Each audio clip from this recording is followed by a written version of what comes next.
What's going on, guys? Austin's Props here, bringing you guys another Best Bet show. Yeah, it's me hosting the show this time. Matty Chucks is on his honeymoon, but super excited for the guest we got. We got my boy Mick Betts in the building.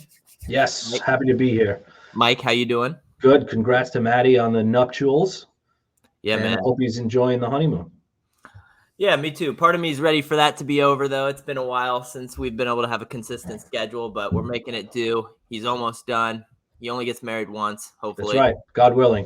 Yeah, God willing. So congrats to him. He'll be on the show here next week, likely. So till then, we got me, we got Mike. Super excited to get into this Thursday night football slate. Little preview. How's football been going for you so far, Mike? Love it. Everyone was sick and tired of baseball. Just baseball in August was just enough.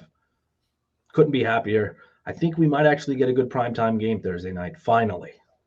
Totally. No, I'm totally there with you. I feel like baseball's kind of right at the spot where nobody's really following it until playoffs pick up, and with Yep. how long the season is, it's super hard too.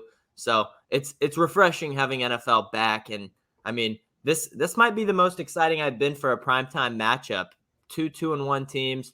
We get the Yep. Lions, who they've looked pretty good this year. I mean, you could argue they might win their division, For and sure. you got the other team, the Packers, who you could also argue they might win their division. This is a huge game for them. These are going to be the top two teams. And honestly, I love Dan Campbell. I love the way he's got them, the Lions playing. He turned that team around super quick. Um, So if we're talking best bets here, just at the current moment, Tuesday that we're recording, I'm kind of leaning the Lions win this thing outright at Green Bay.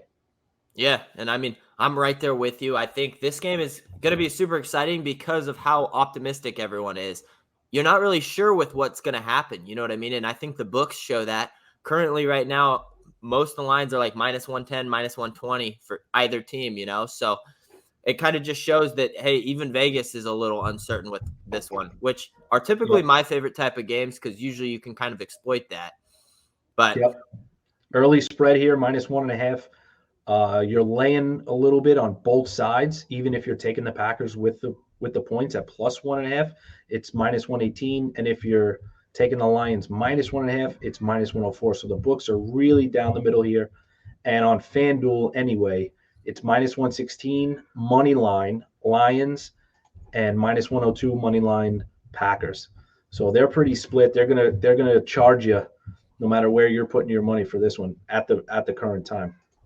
right. And obviously, these lines could change as it gets closer, which is why we're not locking anything in quite yet. But our first initial play, if we had to right now, we're going to take the Lions money line. We're just kind of waiting to see where this line goes. Another thing we haven't mentioned yet is just looking at the injury report. Green Bay is pretty banged up. They're going to have some guys that are going to try to give it a go, but as of now, no decision yet. They have Jair Alexander, who didn't practice Monday or Tuesday. David Bakhtiari didn't practice Monday or Tuesday. Leighton Jenkins didn't practice. Aaron Jones was limited practice. Devondre Campbell didn't practice. So, I mean, those are 5 or 6 key guys that if Yep. they can't go, that's really going to change the outcome of this game. And Detroit's just much healthier. They really are. The really only key guy I'm seeing on the injury report is Taylor Decker is limited, but he should be good to go. Frank Ragnow didn't practice, their starting center. So they're obviously going to hope he can go. And then David Montgomery, if he can go or not. And I mean, say what you want about the guy, but he still is a quality NFL running back. You know what I Oh mean? yeah, for sure. And he's a workhorse, and he's been a workhorse. It's interesting with the Aaron Jones did not practice. I know it's early in the week, but he's still -170 to score, as is AJ Dillon. So the books are just setting the two running backs at the exact same price, not letting anybody kind of catch an edge. If you saw that Jones didn't practice and maybe Dillon was a little more uh, a little cheaper on the price, people would be hammering Dillon for that goal line vulture. But the books know what's up. They're just listing both guys -170. So that's a tough TD prop for Thursday night. Yeah, really tough. And you and I looked over the Green Bay side, and there just wasn't too much calling our name just because the books don't know with all the injuries and with how close Yeah. the game is. So there's a reason all those prices are set where they are. So for us, it doesn't really feel smart targeting any props on that side yet. We're not saying we're not going to play anything, but right now we just need more more of an update of what's going on over there. But for us, we're really, really liking on the Detroit side, Jared Goff over 1.5 Yeah. passing touchdowns. I'll let you go into that a little bit more. Yeah, so I believe it's minus 120 on DraftKings, and at FanDuel it's minus 108. So if you're playing on FanDuel, you're getting a little value compared to the other book. That's why you got to make sure you shop your lines. But the Packers have given up one passing touchdown to Fields, one to Desmond Ritter, and one to Derek Carr. So Goff has also gone for 1, 3, and 1 this year. And in a tight game, David Montgomery questionable. You look for Goff to kind of make the play, and they're going to keep the ball in his hands, let him make the decisions. So we know he's getting 1, and we talked about earlier the price difference from Goff 1+ in like a alt same game parlay on FanDuel. Goff 1 touchdown is minus 750. So the consensus there, when you look at these stats, is he's throwing 1. So just for 1 more, we're getting minus 108. So there's a huge value in that, going from minus 750 to minus 108 just for 1 more that we know he's capable of. Right. And you don't usually, like, we pay attention to stuff like this, and you don't usually see a minus 750 jump to minus 108 just like that over 1 touchdown. You know what I mean? Usually that line would be at like minus 400, and then the minus 100, not a 750. So to have the guaranteed 1, and obviously nothing's guaranteed, but to have the books basically saying, hey, minus 750 is what we're getting, is always a cool safety valve, I would say. You know what I mean? And I think you could say that Goff is going to be the best quarterback that the Packers have faced so far this season, and they've given up 1 to inferior quarterbacks. Definitely. So I don't mean to say like the Packers are due to give up 2, but they're not going to hold QBs to 1 touchdown every week for the whole season. They're going to give up 2 through the air, and Goff is presently the best quarterback they've faced. So I like the value for Goff 2 at minus 108.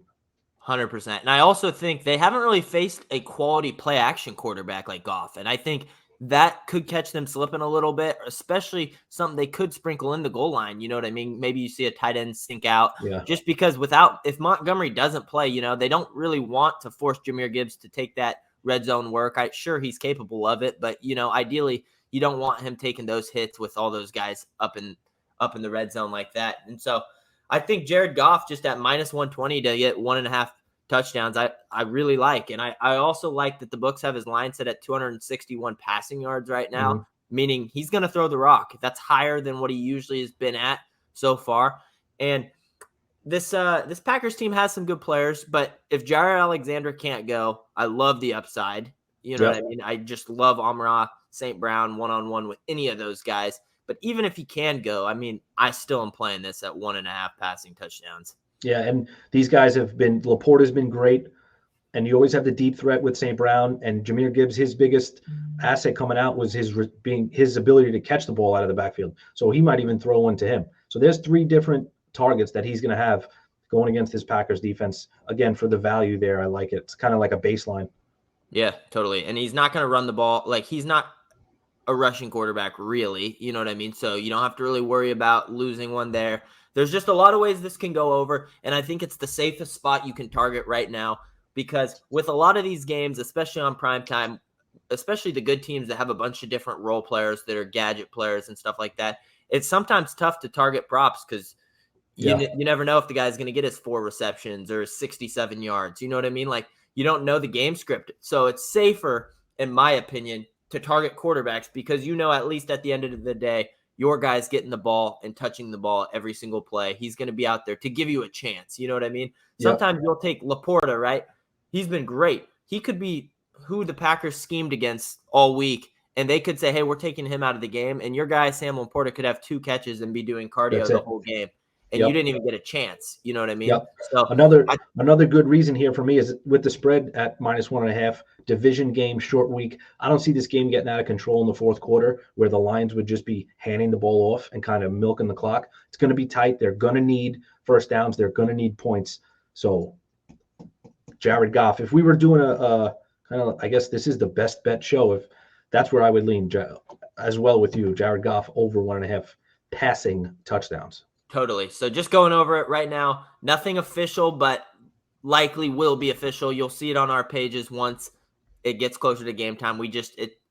it would be a disservice to you guys if we locked in right now. You know what I mean? It's just not the smartest thing yet. But we're gonna play the Lions money line at -120 currently. I think that line could even get even better for us once the injury reports come out, because if all those Packers guys do go, this line's gonna get even closer. Which I still like the Lions either way, so I'd wait for that.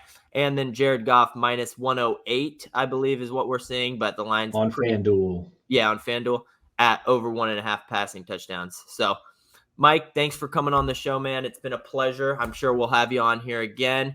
Make Yep. sure to follow him if you're not, at McBets on Twitter, Instagram, TikTok. TikTok. Yep. All three of the major ones. Matty will be back next week. That's it for me. Thanks a lot, guys. Like, subscribe, share it. Peace out.